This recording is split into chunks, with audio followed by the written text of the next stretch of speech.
Alright guys, এই video সিরিজে আমি আপনাদেরকে দেখাবো কিভাবে একটি অ্যাডভান্স পাইথন কিলগার তৈরি করা যায়। আর এটা নিশ্চয়ই এমনভাবে তৈরি করা হবে যেটা প্রায় সম্পূর্ণ, প্রায় সব অ্যান্টিভাইরাস সিকিউরিটি সফটওয়্যারকে বাইপাস করতে সক্ষম হবে। সো দেরি না করে চলুন শুরু করা যাক। প্রথমে আমি এই ভিডিও সিরিজটিকে পার্ট বাই পার্ট তৈরি করব।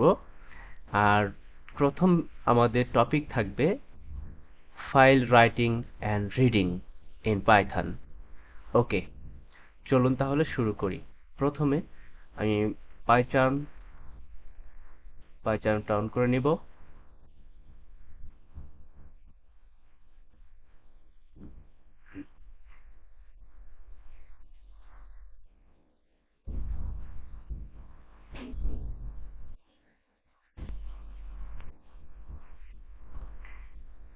আমি একটি নতুন প্রজেক্ট নিয়ে নিচ্ছি, নাম দিচ্ছি Keylogger create।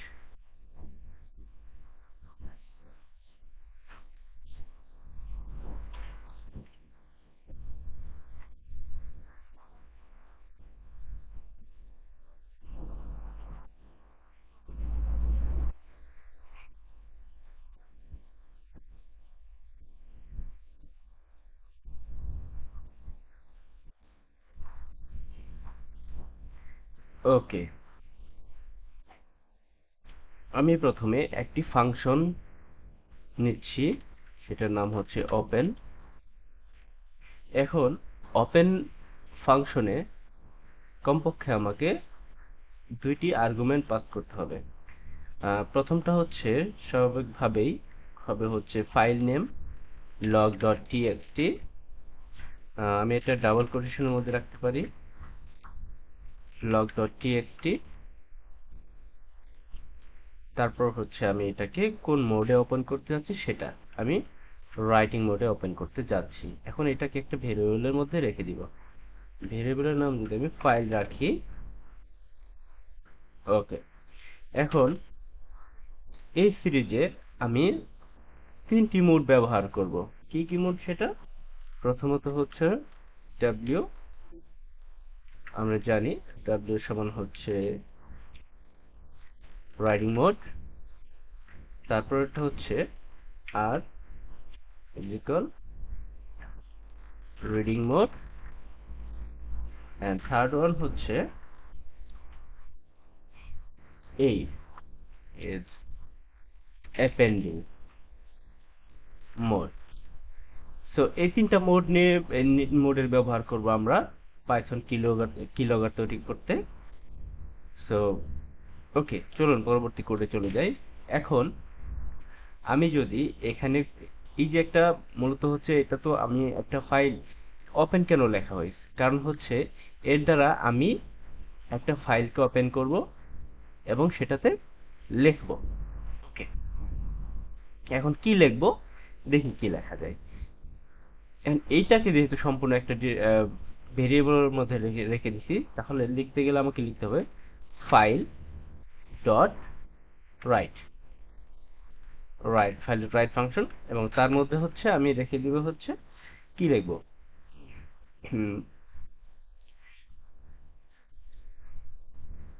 I am starting typing.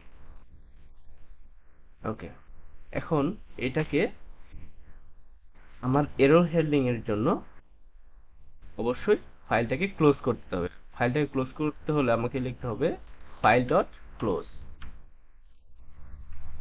ওকে, এখানে লক্ষ্য করুন main dot pi, external library and scratches and console, এই তিনটা জিনিস আছে। আমি যখন এটাকে রান করব, রান করার পরে এখানে একটা লগ ডট টিএক্সটি ফাইল তৈরি হয়ে গিয়েছে। আমি যেটা শুরুতে বলছি যে লগ ডট টিএক্সটি, এটা একটা ফাইল তৈরি করবে, দেন হচ্ছে এটাকে লেখার মোডে এটাতে লিখবে। এবং কি লিখবে, এটা আই এম স্টার্টিং টাইপিং। ওকে, তো যদি আমরা এই লগ ফাইলটাকে ওপেন করি দেখি কিছু আছে কিনা, দেখেন আই এম স্টার্টিং টাইপিং, তার মানে হচ্ছে আমার কোডটি কাজ করছে। এখন ধরুন আমি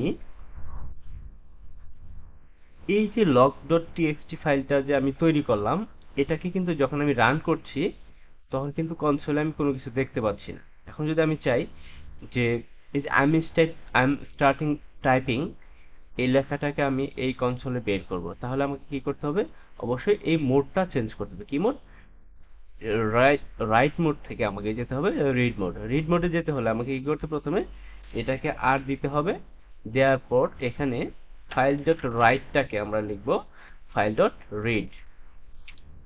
তারপর আমরা এখান থেকে লেখাটাকে ডিলিট করে দিব, কারণ আমরা অলরেডি লিখে ফেলেছি। আর যেখানে লগ ডট টিএক্সটি ফাইলটা লিখে ফেলেছি সেই ফাইলটাকে এখন আমরা পড়ব। তো এখন আমি এই যে ফাইল ডট রিড, এটা থেকে পড়বো, পড়ার জন্য আমাকে ফাইলটাকে প্রিন্ট করতে হবে। প্রিন্ট করতে গেলে আমি ফাইল ডট রিডটাকে একটা ভেরিয়েবলের মধ্যে রেখে দেবো। সেটা ভেরিয়েবলটা কি হতে পারে? File data. ওকে, ফাইল ডাটার মধ্যে রাখলাম। রাখার পরে আমি এখন ফাইল ডাটাকে যদি প্রিন্ট করে দেই, তাহলে দেখা যাক কি হয়। ওকে, তাহলে আমরা আবার যদি কোডটাকে দেখি, আমরা log dot TXT log dot TXT ফাইলটিকে রিডিং মোডে আনলাম, মানে আমরা পড়বো। তো আমরা পরবর্তী লিখলাম ফাইল ডট রিড, মানে ফাইলটাকে আমরা পড়বো। এখন ফাইলটাকে যে আমরা পড়বো সেটাকে আমরা রেখে দিলাম আরেকটি ভেরিয়েবলের মধ্যে ফাইল ডাটা নামে। আর সেই ফাইল ডাটাকে প্রিন্ট করে দিলাম। প্রিন্ট করে দেওয়ার সাথে সাথে কি হবে, এই ফাইল ডট রিড এর মধ্যে যা আছে সব আমাদের এই কনসোলের মধ্যে চলে আসবে। তো চলুন আমি শুরু করি। ক্লিক করলাম রানে। দেন এই যে এখন দেখেন আই এম স্টার্টিং টাইপিং। ওকে, এটা ছিল ভেরি বেসিক ভিডিও, প্রথম ভিডিও। আর পরবর্তী ভিডিওতে আমি আলোচনা করব উইথ কিওয়ার্ড নিয়ে। আর আশা করি কয়েকটা ভিডিওর মধ্যে আমাদের অ্যাডভান্স কিওয়ার্ড লগারটা তৈরি হয়ে যাবে। আর সেটা অবশ্যই অলমোস্ট প্রত্যেক অ্যান্টিভাইরাসকে বাইপাস করতে সামর্থ্য হবে। ওকে, পরবর্তী সিরিজগুলো দেখতে হলে আমাদের সঙ্গে থাকুন। ঠিক আছে।